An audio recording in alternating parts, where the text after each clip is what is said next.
I guess, sound check. It works. Cool. We will start in a minute.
Warning, Darth Vader in the chat.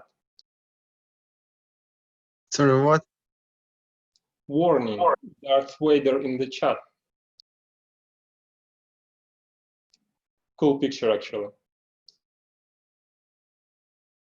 Actually, at this moment, Anakin was not Darth Vader. It was like begin the Revenge of the Sith. Oh, I see.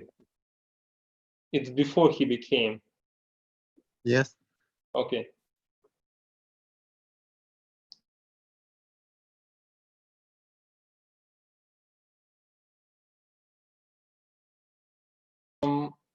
Okay. I think I should start talking, and I hope that people will come later.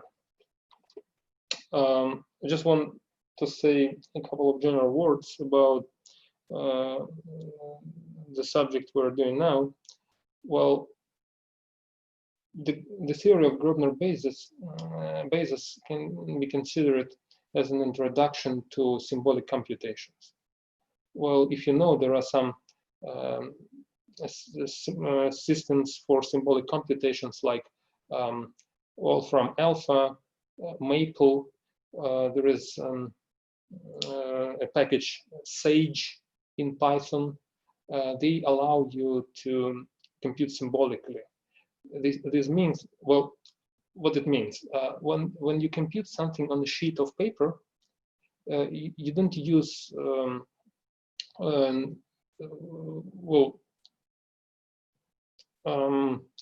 decimal point representation of numbers. You just compute with symbols, like you use symbols square root of 2, you use symbol pi, you use symbols like 2 over 3, etc. So there are computer systems using exactly the same approach. They don't use decimal representations of numbers, but they use symbolic representations of numbers. And in order to deal with symbolic representation of numbers, you need some procedure to manipulate with the symbolic representations. For example, exactly the same number can be presented in different forms. Well, for example, 2 is exactly the same as 1 plus 1, or something like this. Well, there are a lot of different ways to present. I'm sorry, just there. Come on, who did this? Okay, now it works. So there are a lot of different representations for exactly the same number. And how do people solve a problem with different representations of exactly the same number? Well, they need some reduction procedure which simplifies the representation, and you will get some canonical representation after this simplification process. So the process of reduction. Excuse me, yeah. Are you supposed to show us something? Oh, well, actually now I'm just talking. Okay. So yeah, I was waiting for other students, so I decided to explain some philosophy behind the Grosvenor basis. But if you want me to write something, so I mean, well, just in case, do you know these systems like Wolfram Alpha? Yes. Yes. Of course we do. Okay. These are Alpha. Then there is now Maple, and actually there is Sage. This is package for Python. Sage forever. Yeah. Yeah. And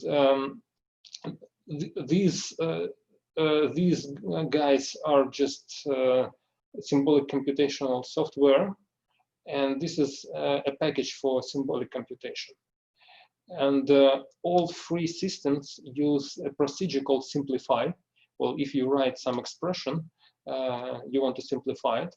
Usually the simplification used to compare two different expressions. For example, do you have exactly the same polynomial, or do you have exactly the same numbers, or do you have exactly the same functions, or something like that. So if you have such a question, you probably want to answer the question effectively.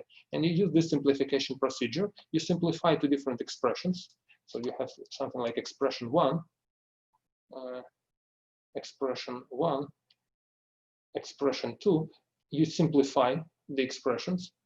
And if the result of the simplification is different, then the expressions define different notions. And if the result of simplification is the same, then the expression determine exactly the same entity. So this is how it works in systems of symbolic computation. And so this is done by a procedure called simplify. And simplify, internally, it uses different algorithms to simplify expressions. There is actually a general theory for simplification schemes. Well, and one of the algorithms inside simplify is the algorithm related to the Grosvenor basis. So in Sage, it's probably one of the three options inside simplify. So simplify has three internal algorithms, and one of them is based on the Grosvenor basis. So somehow, well, this is like a gentle introduction into symbolic computations. By the way, as I know, there will be a talk in MSU related to symbolic computations on the next week, if I remember right, or this week on Wednesday. So if you are interested in attending, it will be in Russian. Well, just write me in the mail and I'll send you the link to the talk. Okay, so And that, about what language to be? I mean, programming language Python or from Alpha language? could you repeat the question? What again? In one languages will be in from Alpha language or Sage in For Python. which language the talk will be? That was the question. Yes, I mean programming language. No, it's language agnostic. I mean, it's all about mathematics. They will discuss some general scheme simplifications. They will discuss oriented graphs related to the simplification schemes, and they will discuss the algorithms, how to how to organize all the computations. They don't care about language. You can implement this using any language, even C++. It doesn't matter. So, but you have to know some algebra like groups, etc., some linear algebra, and so on and so on. So it will be an advanced discussion. But if you're curious, just in case. Okay, so I believe we can start. So, okay, so symbolic computations with polynomials and Grosvenor basis. So let me recall what's going on. So we deal with polynomials in several variables, x1, xn. Then on the first step, we fix a lexicographical order. So we fix some lexicographical order. For example, the default one is this, where we order the variables in a descending order, and then compare monomials by the rule I mentioned on the lecture. Then it allows us to determine leading terms, leading monomials, leading coefficients in a polynomial. So because of the first step, we have these notions of leading monomial, leading term, and leading coefficient for a polynomial f. Because we can distinguish leading terms, we can define an elementary reduction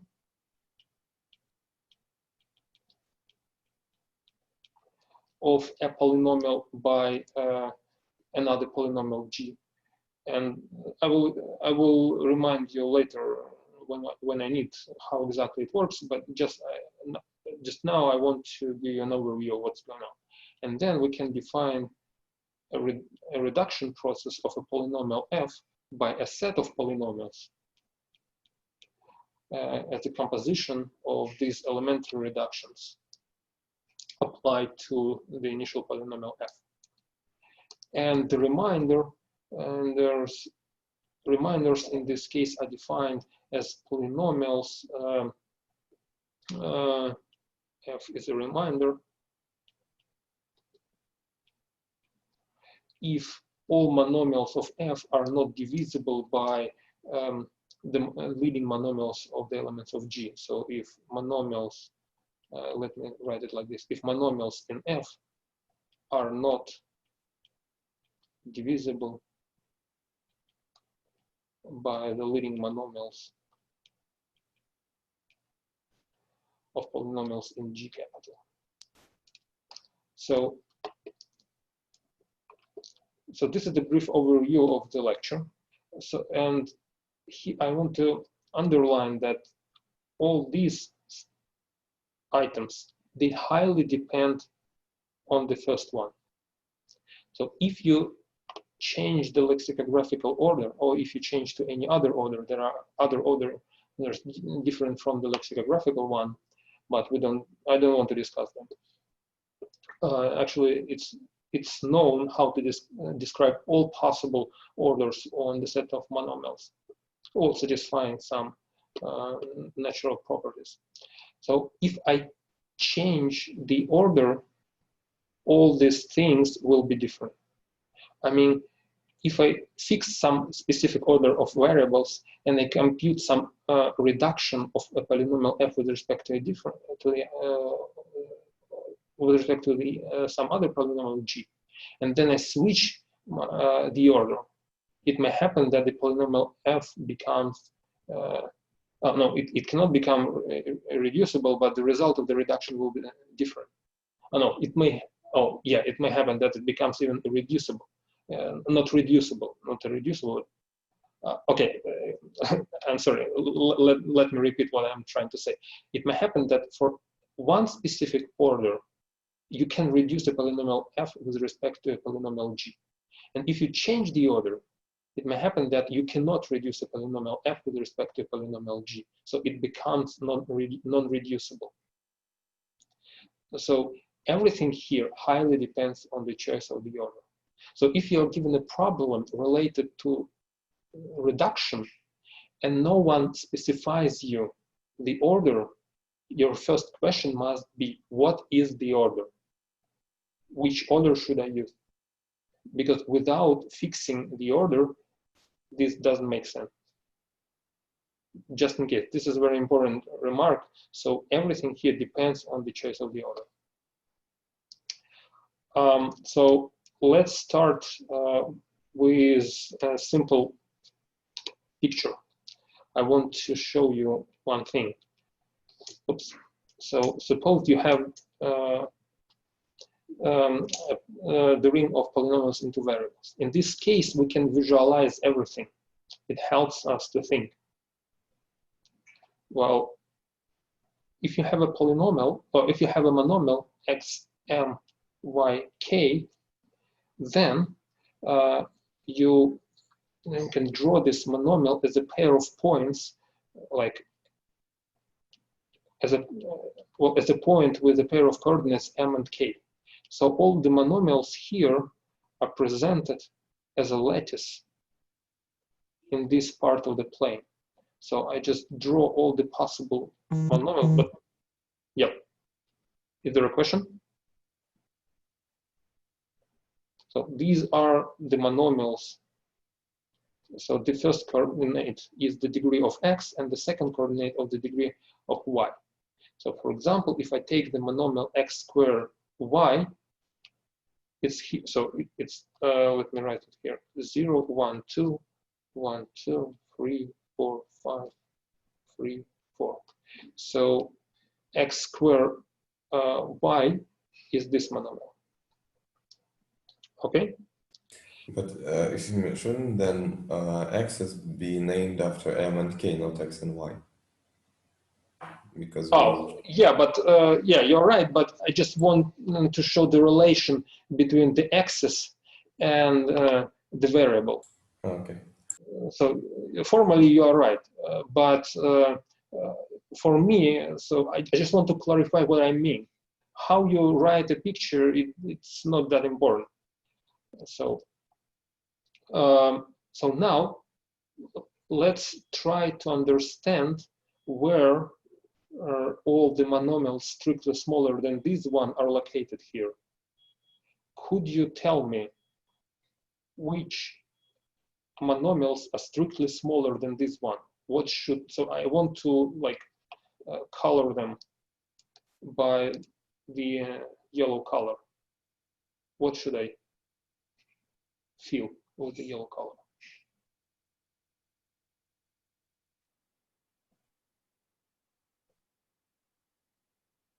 Could you repeat question one more time? Okay, I have this monomial x squared y, Yep. and I have the, oh, I didn't specify the lexicographical order. So let me choose the order where x is larger than y. So I want x to be larger than y. So now I want to determine all monomials strictly smaller than this one with respect to this order. So where are they? Where are they here? So I just want to color them by the yellow color. Maybe to the left. Yeah, to the left, sure. And straight to the bottom. Yeah. Yeah, exactly. Yep, exactly, this one. These ones. You're right. So here it's smaller because of the degree of y. So this guy is x squared, and these guys are smaller because of the degree of x, because here all the guys have the degree 1 in the variable x, and here they do not depend on x at all. So these guys all are smaller than this one. And you see there are infinitely many monomials strictly smaller than this one. Okay? And now all the monomials divisible by this guy are these ones. These are divisible by x squared y. And these ones are strictly smaller, m, strictly smaller than x squared y. Okay, but what if I change the order? So what if I choose the order to be x, y, x?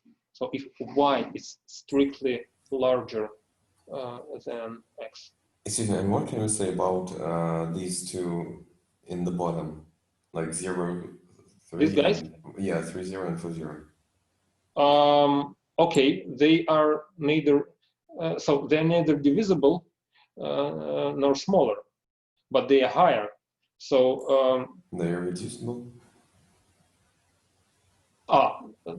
Again, the question, Are they irreducible? A monomial is reducible if and only if it's divisible. But we're discussing, so there is no reduction here. We just discuss monomials. When we discuss monomials, there is no reduction.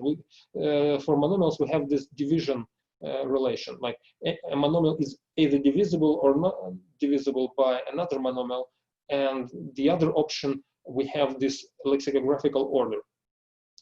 So what I want to say, if a monomial like this one is divisible by this one, then this one is strictly larger than this one with respect to lexicographical order. So let me name this guy explicitly. What is this? This is x cubed, y cubed, because here is degree 3 and here is degree also 3. So this guy is x cubed, y cubed. And we see that it's divisible by x squared y. So in particular, it's strictly larger than x squared y. So all the guys here in the red zone, they are strictly larger than this guy. So we know this. Also notice that if I take this part, all these guys, they divide this one. So they are strictly smaller because of this. So and if you use just the usual division order, like we say that this guy is smaller than this one if it divides the other one, then we can compare only then we can compare this guy with these monomials and the monomials in this region. And the division relation doesn't know how to compare these and these monomials with this one. But the lexicographical order, it knows how to compare all possible monomials. So it knows how to compare these with this, this with this, and this with this. But it also, in accordance with the division, in the sense that if this guy is divisible by this one, so this guy is larger than this one with respect to this division order, then the lexicographical order compares them in the same way. So this stays larger than this one with respect to the lexicographical order. Okay? Yeah, okay, thanks. So now, but what happens if I switch the order? So there are two options for the lexicographical order. Picture will change, but it will just like reverse picture will be. Yeah, let's draw it. It shouldn't be hard. So our monomial is this. It's 2, it's 1. And now I want to use the lexicographical order yx. What should I want to draw all the monomials strictly smaller than this one with respect to this order. Which monomial? X square y? Or yeah, x squared y, exactly the same. It's denoted by the red dot here. You see x squared because here it's 2, and y to the 1 because it's 1 here. What should I fill here? like the same picture that we had before, but reversed. Reversed in the sense like this. Yes. Yeah. And you see this part is also here. So for these monomials, the comparison is the same, but the difference is that in the second case, these guys are smaller, but in the first case, these guys are larger than this one. And here we also have infinitely many monomials smaller than the given one. So at least this is an example that the comparison highly depend on the choice of the order. Okay, are there any questions so far? Good. Now let's try to find all the monomials such that there are only finitely many monomials strictly smaller than the given ones. So what if I take, let's say again, in this particular case, if I take the lexicographical order where x strictly larger than y, I want to find all possible monomials.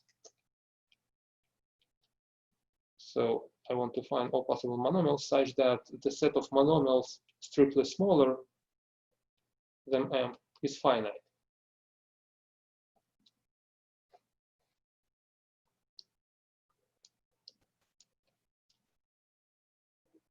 Is the question clear?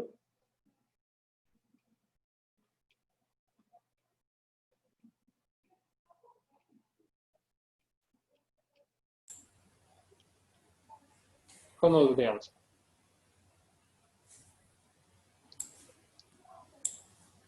Is it possible to find at least one monomial such that there are finitely many monomials strictly smaller than the given one? Yes. Yeah, Okay. should be plenty. Could you find all of them? All such monomials. So they are just one one monomial to the left and to the bottom, and all the monomials to the left and to the bottom beginning from this. Can we find such a set for every monomial? I mean, Again, this guy, I'm sorry, Well- can't we find such a set for virtually? Ah, well, Yes. the answer is actually this vertical line, the monomials on the last axis.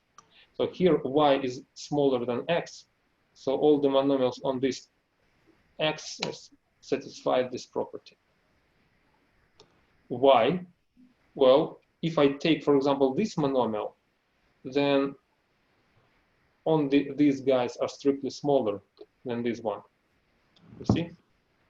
There are finitely many. So what, for example, what is this? This is y cubed. And there are only finitely many monomials smaller than y cubed. They are just 1, y, and y squared. And if you take, so you must not depend on the variable x. Because if you depend on the variable x, for example, you are somewhere here, we already found the set. It should be this one, and there are infinitely many monomials strictly smaller than this guy. This is y square, x square, y square. So this is not in our set because there are infinitely many. Here you see, there are infinitely many monomials strictly smaller than this guy. But for all of these monomials, the ones smaller are just below, because the monomials are smaller than this one. They are to the left and to the bottom. And if you go to the left, there are infinitely many ones because you have to take this semi-line. And if you push it to the vertical line here, there is no monomials to the left. The only option to take the ones to the bottom. So the answer here, m must be 0. So, oh, I have two different letters, let's say m prime, denoted in the same notion. So all monomials are of the form y to the k. So this is the answer. Only these monomials have finitely many ones strictly smaller than they are. Are there any questions regarding this? no. Okay. Now,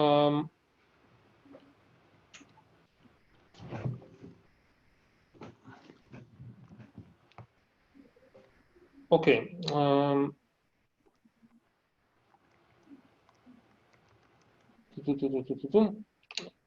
Okay, let's pass to the reduction.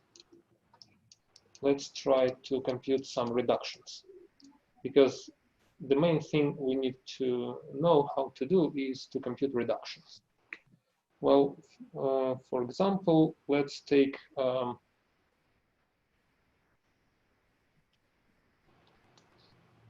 this ring. I will fix this order of the variables. So now I know how to order all possible monomials with respect to the lexicographical order. So lex with respect to this ordering of variables. And let's try to consider this polynomial like, okay, and let's G be this polynomial. Let's try to compute, to reduce the polynomial f with respect to G as many times as we can do. Okay? So now, first of all, before doing any reduction, if we reduce with respect to G, we should find its leading monomial. Well, here it's simple. The leading monomial is xy. Okay? Now, when we do an elementary reduction, we have options. What are the options? We reduce a monomial of f with respect to G. So first of all, we need to find all monomials that are reducible with, by G. How do we find them? We find all monomials divisible by the leading monomial of G. There are two monomials divisible by the leading monomial of G. This is the first one, and this is the second one. So as you can see, the leading monomial of G is xy, and it divides x squared y, and it also divides xy squared.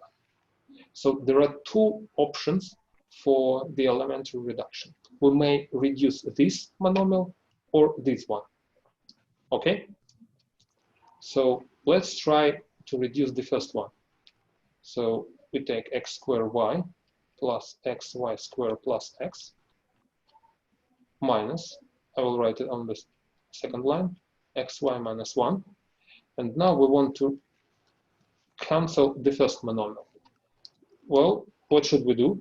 We should multiply the whole polynomial by a monomial and a coefficient in such a way that the leading monomial of the second expression will be exactly the same as here, the leading term. But here the coefficient is 1, so we don't care about the coefficients, and the required monomial is just one variable x. So now the leading monomial of this guy is xy times x, which is exactly the same as here. And after subtraction, so we should repeat this part, xy squared plus x. These two parts, oops, I will use a different color. These two parts, they cancel each other. And the remaining thing is plus x. So we will get xy squared plus 2x. This is the first step of the reduction. Are there any questions? Okay, now let me show you one thing. When we used the ordering, the lexicographical order here, so the monomials go in this order, in the descending order. Now, as you can see, what happens? I just canceled the highest possible term, and I replace the highest possible term by what? By x. So the highest possible term replaced by a sum of lower terms. So in this case, I just reduce the highest possible term. But now we can proceed even further. We can reduce this polynomial by g again. Why? Because this term is reducible by g. So the result will be xy squared plus 2x minus, we need to write xy minus 1, which is g, and we want to reduce this guy, this guy, xy squared, by this guy, xy. So we multiply it by y, and again, this term cancels, and this term, they cancel each other, and at the end we will get 2x, which is this, and y gives plus y. And now we see that this term and this term, they are not divisible. I mean, this monomial x and the monomial y, they are not divisible by the monomial xy. which is the leading term of G. So this is the remainder, because we cannot proceed any further.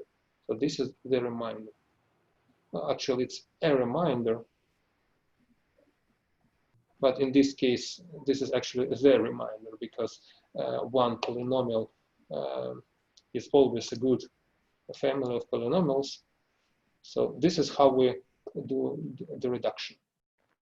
So are there any questions regarding the reduction? Okay, so now let's try to compute the reduction, well, some reminders with respect to a family of polynomials. So yeah, so we will deal with Q of xy, and x is larger than y. The polynomial f is xy squared minus x, and the polynomial g1 will be xy plus 1. The polynomial g2 is y squared minus 1. And the set g consists of two polynomials g1 and g2. Okay?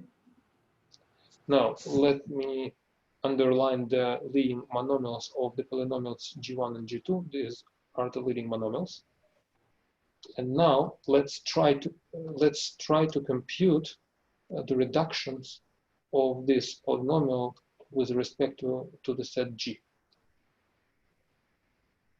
So let's show that the result is different. We may have different reminders for the polynomial f with respect to the set G. So, but let me recall how do we do the reduction with respect to a set.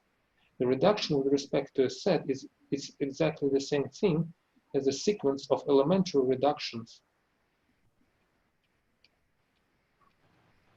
where we choose an elementary reduction on each step with respect to some polynomial from the set G. So we can choose any of the polynomial suitable to provide an elementary reduction. And at the end, we will get a polynomial f prime such that you cannot make an elementary reduction with respect to any polynomial from the set G. Okay. Well, here we have only one option for the term to reduce. So this term is divisible by this leading monomial, and exactly the same term is divisible by this leading monomial. So if we compute an elementary reduction, we will reduce exactly this monomial. But we have options. We can reduce with respect to G1 or with respect to G2. So can you compute the reduction with respect to G1? I just want you to compute this.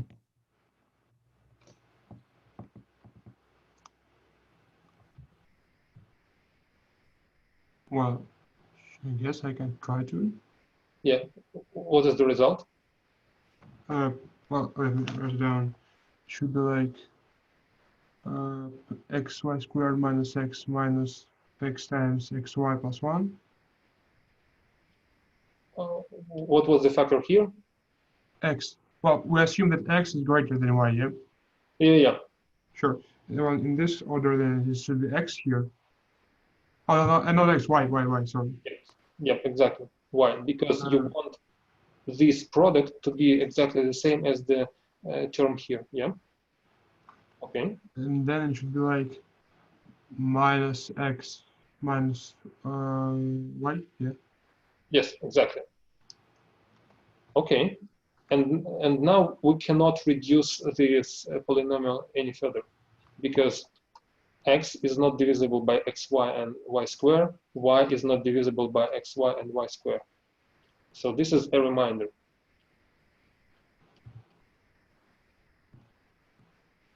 Okay, let's compute the other reduction with respect to y square.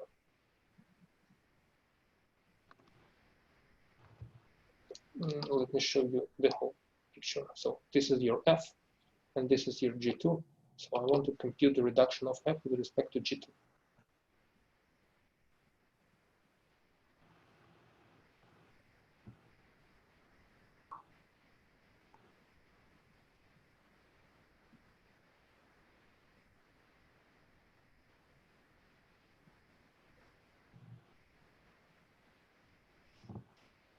I guess I can try again. Okay, and what's the answer? Well, I should, let me like, I didn't compute it yet. Oh, but you it's want to like, do it online? Yeah. Okay, so, okay. it's like xy squared minus x minus x times y squared minus 1. Okay, And that is then minus, oh no, that's just 0. yes, you're right. The result is 0. In this case, the remainder is 0. So you cancel this guy by this guy, and the result is 0. Oh, yeah, that was obvious. Yeah, sure. Yeah, f is divisible by g2. Your reminder, another reminder. So you see, in this particular case, there are two different reminders. And one reminder is given 0, the other reminder is not. So are there any questions regarding this computation? Nah, really. Okay, so let's try to compute the result in a different situation. Oh, by the way, let me show you one trick. So now we compute right now we computed everything just by definition. But let me explain what's going on here. So when you do this, you simply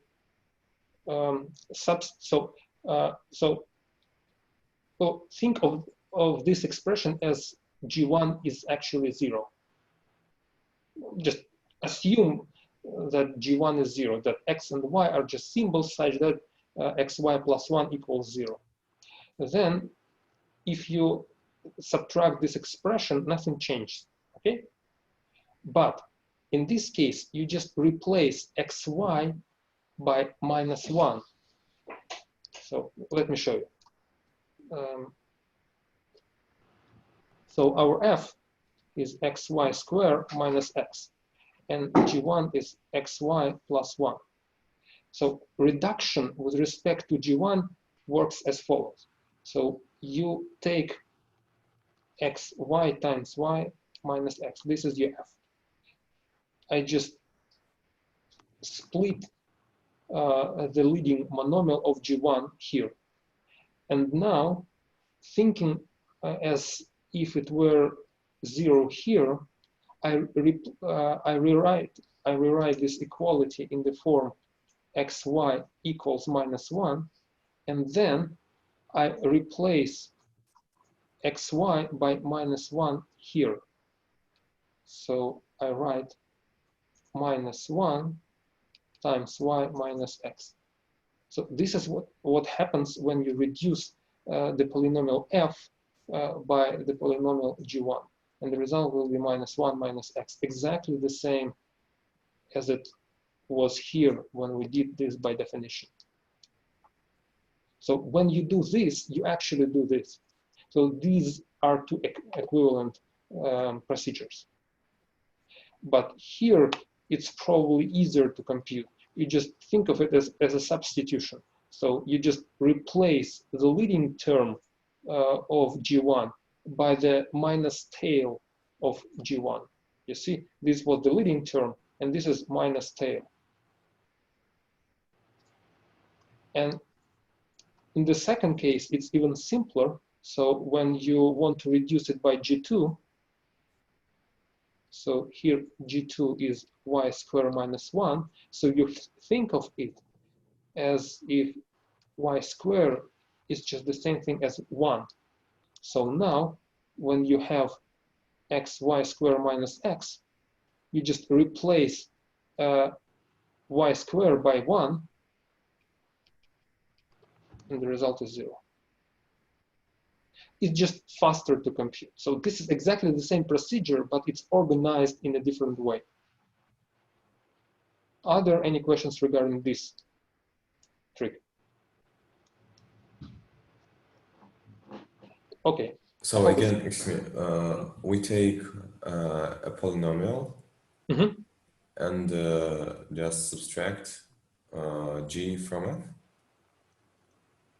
Well, I'm not sure that I understand the question. So what we did here, we performed one step of reduction. We just did one elementary reduction here of f with respect to g1. And we reduced the only possible monomial, the only monomial divisible by xy. So that was done by definition, okay? Okay. Now I want to do exactly the same thing. So I just want to repeat exactly the same procedure, but I want to organize it in a different way. Instead of subtracting this, I suggest you to substitute. So here, I just split this monomial into the product of xy and y, where xy is the leading monomial of g1. And then I replace this leading monomial, this guy, by minus the tail of g1. So I replace this by this.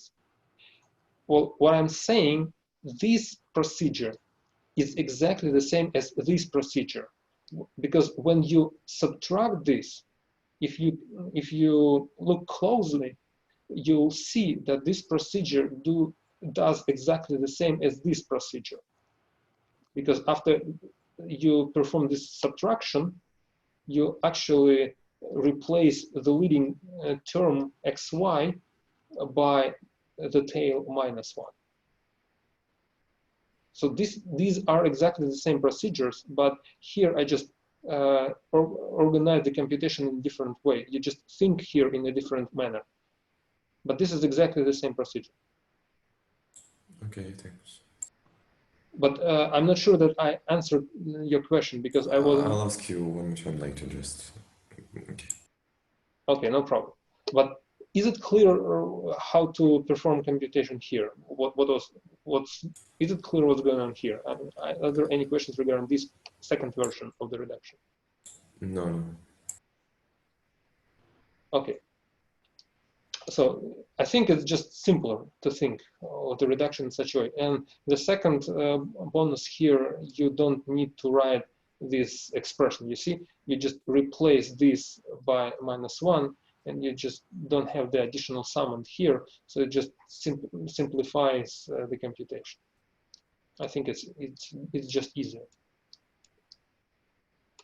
Okay. Are there any questions regarding the reduction procedure? I mean, is there anyone who still thinks that he doesn't know how to reduce a polynomial by a set of polynomials? Okay, that's good. Now, I want to discuss some properties of the reduction procedure, how you should think of them. Well, if we're given this ring of polynomials, and let's say I fix a polynomial g. G here is a non-zero polynomial. Then the process of reduction, let's say this polynomial is of this form, the leading monomial plus the tail. So I don't want to deal with the leading coefficient. I just assume that the leading coefficient is 0. So let's suppose that g is of this form, the leading monomial plus the tail. And then I just fix some monomial divisible by g. That is, I'll take monomial m, which is, let's say, t times mg, where t is some other monomial. Okay? Then, if a polynomial f has this monomial m, we can do the reduction of the, let me write it here below the arrow, we can reduce the monomial m of the polynomial f with respect to g. Now, the elementary reduction is uniquely determined, and it works like this. It computes f minus t times g. This is how the elementary reduction works. But now, when I fixed the monomial to reduce, this determines me a procedure on the set of all polynomials. So I can take the set of all polynomials and I can reduce the monomial m. There are two options. So if there is a monomial m in the polynomial f, I can replace it by the polynomial f prime such that f is reducible to f prime by g. I mean, when I reduce the monomial f. Or if this is in case m is presented in f. And in case f doesn't contain the monomial m, I just leave it as it was. So this is just a map which takes a polynomial to a polynomial. And the map does this. I find the monomial m in a polynomial f, and if there is such a monomial, I reduce this monomial by g. And if there is no such monomial, I just leave the polynomial as it was. So this is a reduction map. It depends on the polynomial g and the monomial m. Okay? So the claim is that the reduction map is linear.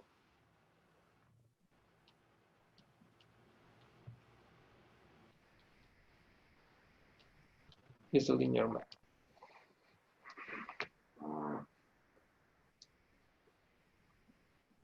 Is there anyone who sees that the map is linear?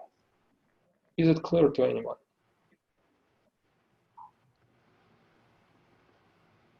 Yeah. Okay, let's. Not really. Okay, okay. So let me explain what's going on here. So roughly speaking, well, you probably are not familiar. By the way, I'm familiar with infinitely dimensional spaces. Well, we are told that such spaces exist, and Okay, let me show you the one, at least one. This ring of polynomials may be considered as a vector space, and here all the monomials form a basis. So every polynomial is a unique linear combination of finitely many monomials. Okay? yeah, And well, now, that's more or less obvious. again, Well, the fact that monomials form a basis in this vector space is kind of obvious. Yeah. yeah, it's obvious. But now, if you want to define a linear map from one space to another space, how do you do this? You just take a basis here, and you specify the image for each basis element. Okay? And if you look closely to this rule, what I did, I said, well, I actually said that if you take, so the basis here is monomials, it consists of monomials. So if you take a monomial, so you have two options. Either your monomial is m, or your monomial is not m.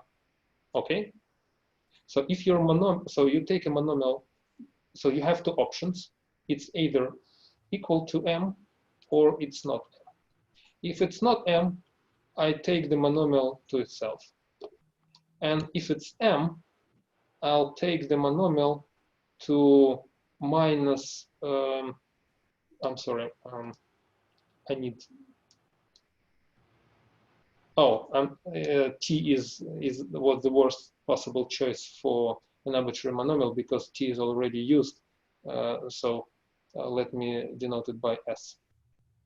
So if s is not equal to m, I'll take it to s, and if s is equal to m, I replace it by minus tg0.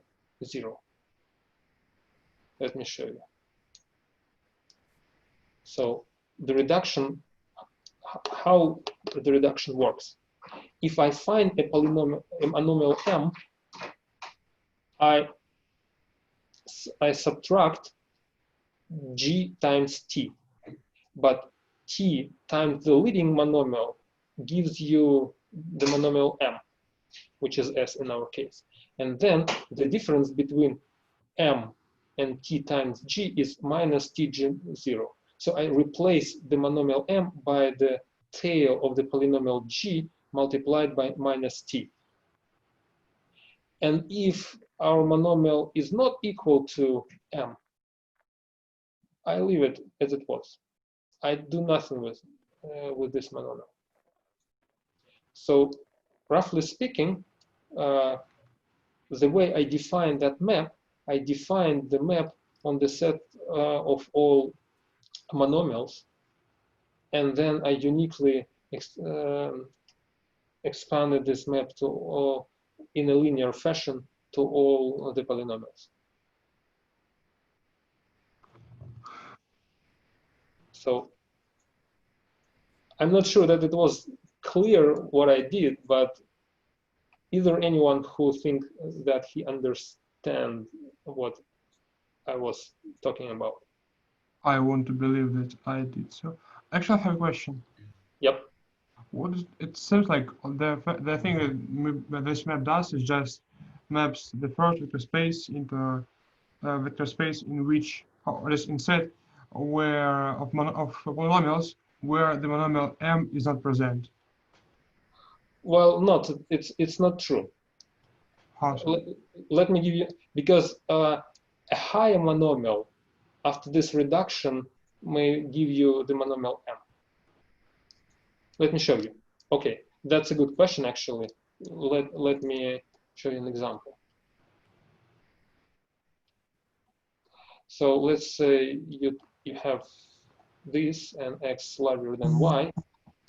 So, and suppose your polynomial g is y squared minus 1. And let's take m to be exactly y squared, okay? Then your map, how does it work? It reduces the monomial y squared and replaces it by 1, okay? So y squared goes to 1, and all other monomials. Oh, by the way,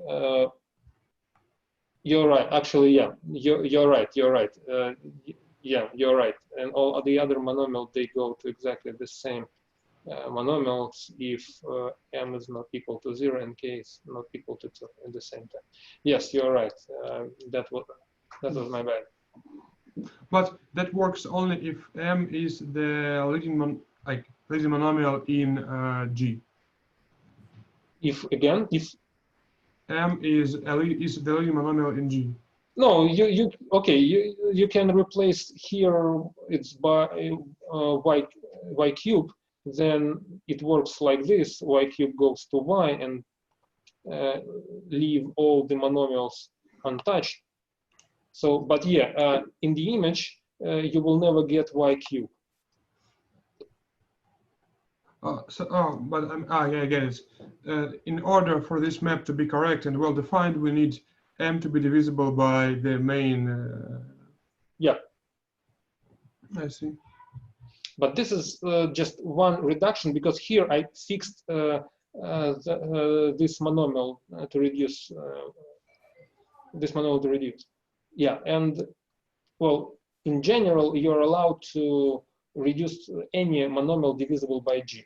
But the remark was, if you specify the monomial to reduce, and you will reduce only this monomial by g, then this map is linear. So yeah, and the notation f or g over m under means that when we will be reducing, we want to reduce exactly m. yeah, this is how to specify that you want to reduce exactly this specific monomial of f, because it may happen that you have options. there are several monomials in F divisible by the leading monomial of G. And if By the we way, have, yeah. Would it mean that in general, elementary reduction is not always well defined? It's not uniquely defined. I mean, the notation, I mean, this notation, F by G to F prime, well, I see. Yeah, I get it. I mean, it's well defined, but it's not uniquely defined in the sense, well, here we So use, it maybe we F abuse the notation. can be reduced to F prime prime, and F prime prime maybe not equal to F prime. I see. Yeah. So that's because okay. here we have options. We didn't specify what to reduce. For example, you may have something like x y square plus x square y plus x y square, and this is your f, and your g is xy minus 1. Then you can reduce.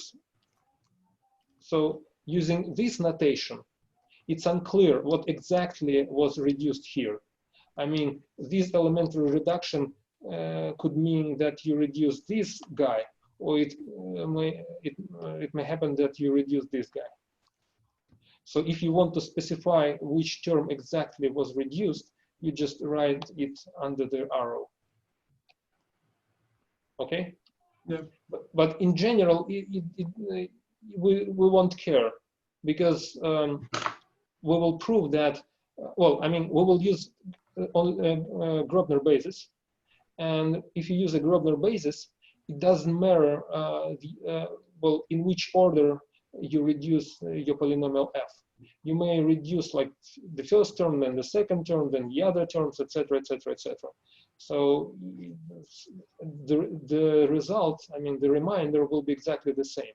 So in general, so that's why people do not specify a monomial here, because when they deal with Grobner basis, it doesn't matter. When you want to reduce to the remainder, so all these options, they don't affect the final result. Okay. So now let's try to compute something else. Let me see. Oh, but before doing that, let me explain the reason why I was talking about this example. So the reason why I was talking about this example is this. So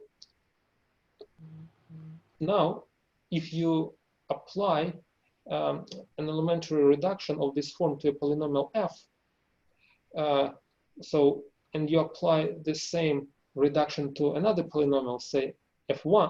Okay, let me write this down. So, well, suppose you have two polynomials, f1 and f2. Okay, and you compute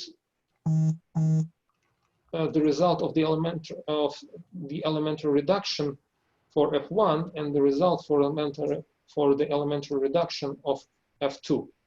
And now you want to compute the result for the elementary reduction of the sum. But since the map is linear, you already know the answer. So this operation is linear.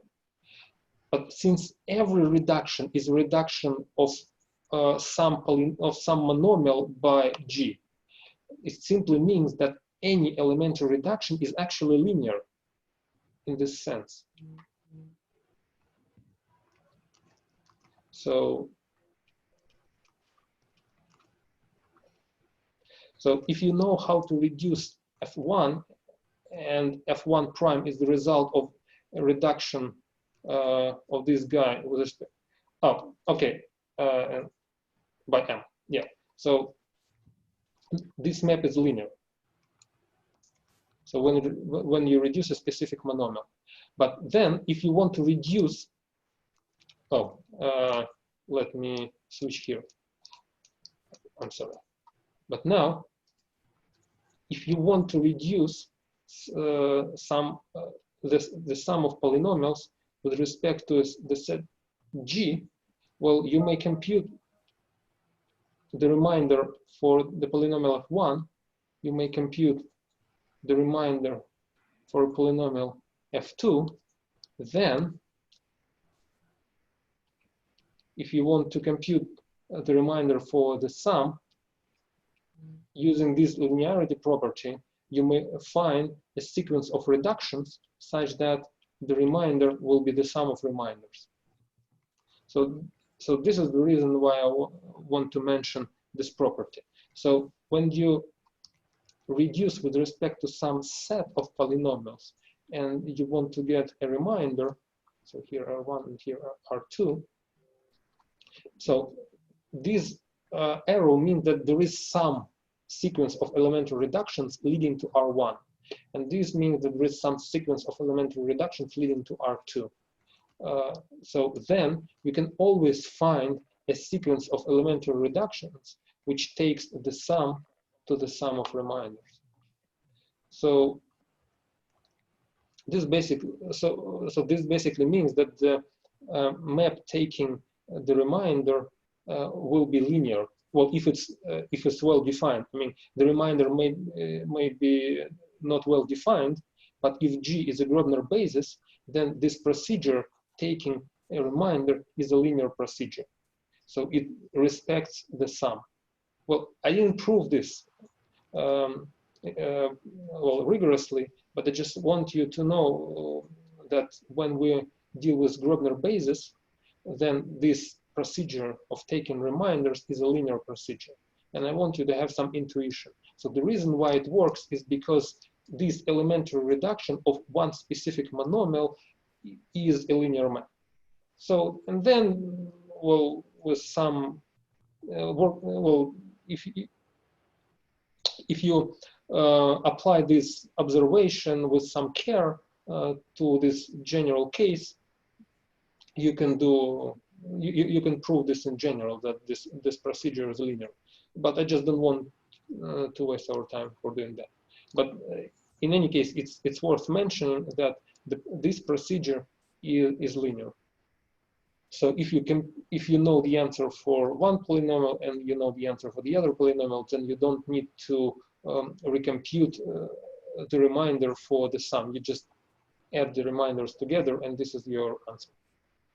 And we will need to use it in our homework, I guess, yeah? Not really, actually. But this will be helpful during the next lecture. Okay, now let me discuss the reason why. Oh, by the way, if you think that I should compute some more examples, then tell me. We will compute something with well, some reductions. But I think the examples I already provided to you are enough to understand how to compute the reminders. So now I want to start discussion why a set of polynomials may lead to different reminders. So we will discuss this during the next lecture, but I just want to discuss this in advance here. So, so the reason why polynomial may have so first of all, there will be a diamond lemma which says this. So if you take a polynomial f, well, you may consider its elementary reduction with respect to some polynomial g1, and you may consider its elementary reduction with respect to some polynomial g2, and you will get f1 and f2 respectively. So it may happen that this branch lead to one remainder, and this branch lead to other remainder. And in order to avoid this, you want a property saying that in this situation, when you have two elementary reductions, you want to find a pair of reductions of f1 and f2 leading to the same remainder. And if this is possible, then all these three remainders will be exactly the same. So I mean, so if you have two different reminders, well, the first step is some elementary reduction, so if these two guys lead to different polynomials, then I'm sorry. What I'm saying is really obscure. I probably shouldn't. Let me think what I would.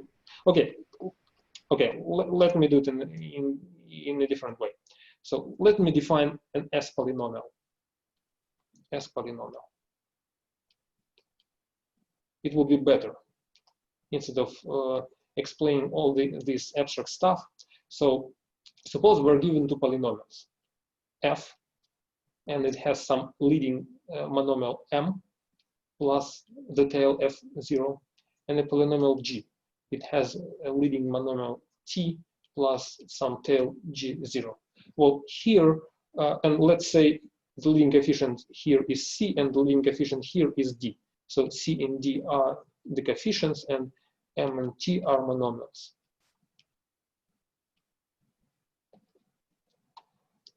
Now, there is such a thing as a least common multiple of two monomials, m and t. Least common multiple of m and t. Is it clear what this means? Or should I explain what is the least common multiple of two monomials? Well, for example, if you have x squared y and y z, what is the least common multiple? X squared y z. Yeah. So you just take the maximum of the powers of all variables everywhere. And then this least common multiple can be presented as m times some m prime, or it can be presented as t times some t prime. So this is the factor you need to multiply m y to get the least common multiple. Now what I want to do, I want to multiply the polynomial f by m prime such that the leading term of the result will be the least common multiple.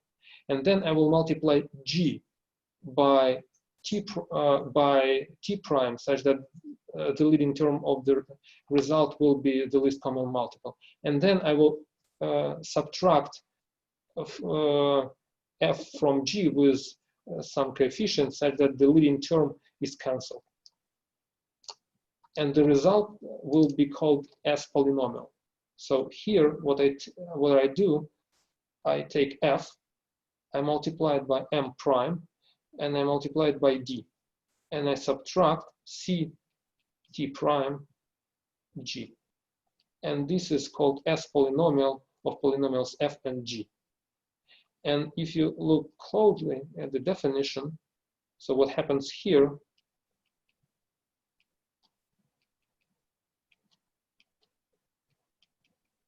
we consider these expressions. And now, when we multiply this, and also this and this, we will get the least common multiple. And the product of the coefficients will be exactly the same. This will be c times d. So the first summand is this expression, is cancelled by the second summand in this expression. And the result will be dm prime tail of f minus ct prime, the tail of g. So this is how the S polynomial works. You take two polynomials, you multiply the leading terms by the smallest possible monomials such that the result will be the same, which means that you just multiply them to get the least common multiple. And then you cancel the leading monomials by subtracting one polynomial from the other one with the appropriate coefficients. So this is, okay, so let me demonstrate. For example, let's say we deal with this guy. The order of variables is this. And now your polynomial f is xy minus 1, and your polynomial g is y squared minus 1. Okay, let's say it's plus 1 here. It doesn't matter, but Now, what is the least common multiple here? So these are the leading terms. The least common multiple is xy squared. And the leading coefficients are 1, so it's simple to compute. So we multiply f by the variable y, and then we multiply g by the variable x, and we subtract one from the other, and this is the s polynomial for s and g. And what is the result? And the result here is y plus x. So y plus x is the s polynomial for f and g. Are there any questions regarding this term, this notion? No. Okay, so, well, it turns out that the reason why a set of polynomials is not a Grobner basis is hidden inside these S polynomials. So what we will prove that in order, so this set of polynomials is a Grobner basis. Oh, by the way, I didn't recall the notion of a Grobner basis. So what does it mean that a set of polynomials is a Grobner basis? So the definition, just let me recall. This set is a Grobner basis if and only if for every polynomial, every polynomial has a unique remainder.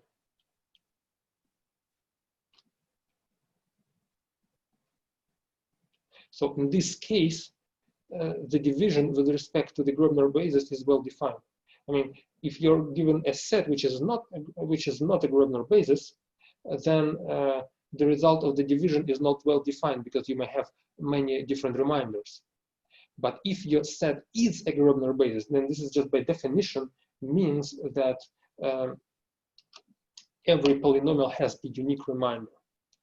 And in order to check effectively that this guy is a Grobner basis, we need to check the following condition. For every I and j, S polynomial of two polynomials from the set G must be reducible to 0 with respect, well, actually the arrow must be like this. So this is the condition for this set to be a Grobner basis. So this is the reason why we want to talk about S polynomials. So we compute. So we take the set G. We compute for each pair of polynomials Gi and Gj. We compute its S polynomial, and then we try to reduce it to 0. And if we can reduce every S polynomial to 0, then this is a Grobner basis. In particular, this explains why a set consisting of one polynomial only is a Grobner basis, because, well, in this case, there are no S polynomials. Well, actually, S polynomials for Gy and Gy is 0, just by definition. So the only S polynomial for one, so if we take G to be the set consisting of one polynomial G, then S polynomial of Gg is just 0 by definition, so it's already reduced to 0. So this is always a Grobner basis. So I already told you during the lecture that this set is a Grobner basis, but this is the reason why. So we will spend all the time on studying these S polynomials because they are crucial. Is there such thing as like trivial Grobner basis? It seems like just the whole field, the whole ring, and just empty set should be, or the whole ring without 0 should be like an Grobner basis. Yeah, you're right. The whole ring without 0 is a Grobner basis. That's the cool example of a Grobner basis, but it's not an interesting Grobner basis. Where we will be interested in a finite Grobner basis. So an interesting Grobner basis must be finite, like this one. So there are many Grobner bases. It's not one.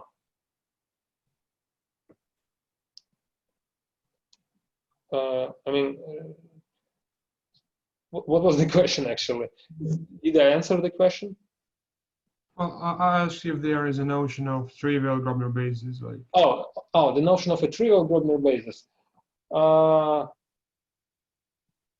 Well, I haven't heard of one. Well, I'm not familiar with such a notion actually. I don't believe that I've ever heard that people defined a notion of a trivial Grobner basis, but the option you gave is probably the most natural candidate for being a trivial Grobner basis when you take all non-zero polynomials. Wouldn't the set be a Grobner basis? I believe yes, because formally the definition of a Grobner basis. Well, just every polynomial would be a remainder, and that's it. Yeah, because then every polynomial is the remainder with respect to an empty set. Yeah, because there is no reduction, no reductions. Okay, are there any questions other than that? So yeah, I hope it was clear how to reduce polynomials with respect to other polynomials. Again, the most important thing to remember is that everything here depends on the choice of the order. So if, and in general, when you apply Grobner, well, the reduction algorithm to solve a problem, it may happen that if you choose one specific order, the resolution is hard, and if you switch to a different order, the solution is simple. So it may happen. So somehow, sometimes you have to guess a good choice for a specific for a specific order. Okay, if there are no questions, then this is more or less everything I wanted to present for today. Thank you. And could I ask you a couple of questions? Yeah, no problem. Could you explain one more time, please, with this linear map on the left? So Yep. why this is a linear map? Yeah. Well, okay. Well, this is actually just by definition. So let me write it here. So you just take one polynomial. It's of the form Cm plus some f prime, and you take another polynomial, let's say h, and it has form dm plus h prime. Okay, so here f prime doesn't contain monomial m, and h prime doesn't contain monomial m, and c and d could be zero numbers. Okay, guys, there is Sasha, you're typing again. Stop typing. Someone is typing. Yeah. Sorry. No problem. So here, okay, so if you apply this reduction to the first polynomial, the result will be f prime plus c times minus t g0, okay? This is just by definition. You just reduce m by g and you will get this. Okay. If you apply this to h, you will get h prime because here you have no m plus d minus t g0. Okay. So now let's apply this to the sum of polynomials. The sum of polynomials is of this form. And again, these guys, they do not contain the monomial m, okay? And here, if c plus d is 0, then this is also independent of the monomial m. But in any case, if you apply the elementary reduction to this guy, this will be f prime plus h prime plus c plus d, and here minus t g0. This is just by definition, okay? And now, if you look here, the result of this is this, the result of this reduction is this, and if you add this and this, it will be exactly the right-hand side of this expression. So this plus this equals to this. Is equal to okay. this. Okay. So this is exactly the linearity. So you have to check also that you can move the coefficient out of the operator, but it's done in a similar way. So this is just a direct computation. And I also have a question about the previous lecture, about the previous seminar. Okay, but we have like a couple of minutes left. Yeah, just Mhm. could you explain, please, the procedure when we want to find an isomorphism from one field to another, which are defined by different polynomials? For example, f by Oh, okay, x. okay. I'll repeat the procedure here. So let me do it. So we have to find an element R, which yeah. So you have f of one x, field yeah. is presented like this, the other field is presented like Let this. it be y, not x, but y. Oh, yeah, okay. Let it be y. Yeah. So if we want to produce an isomorphism, we have to find R, yes, which belongs to the right field, such that it is a root of, yeah, exactly. And why does it work like this? What? Okay. Well, I mean, okay. So first of all, there are two questions actually. The first question is why the map given by the rule taking H to HR is an isomorphism. So why this is a homomorphism and then an isomorphism? That's the first question. Because I gave you a rule, and then the question is why this is a homomorphism. I mean, this is just a map, but why this map is a homomorphism? This is the first question. And the second question, is there an isomorphism of different form? I mean, so is there an isomorphism of a different form? So which question do you want to ask, the first one or the second one? The first one, I believe. Well, if you're asking the first question, then this is just a straightforward computation, because in general, I explained you this fact. So if you have a quotient ring like this, and you want to produce a homomorphism to any other ring, just take an element R here, and the map by the rule like this is a homomorphism. Well, how do you check this? Well, just by definition. Well, if you have, so you have to show that 1 goes to 1, but this is by definition. If you substitute 1 R instead of X in the polynomial 1, you will get 1, okay? Okay.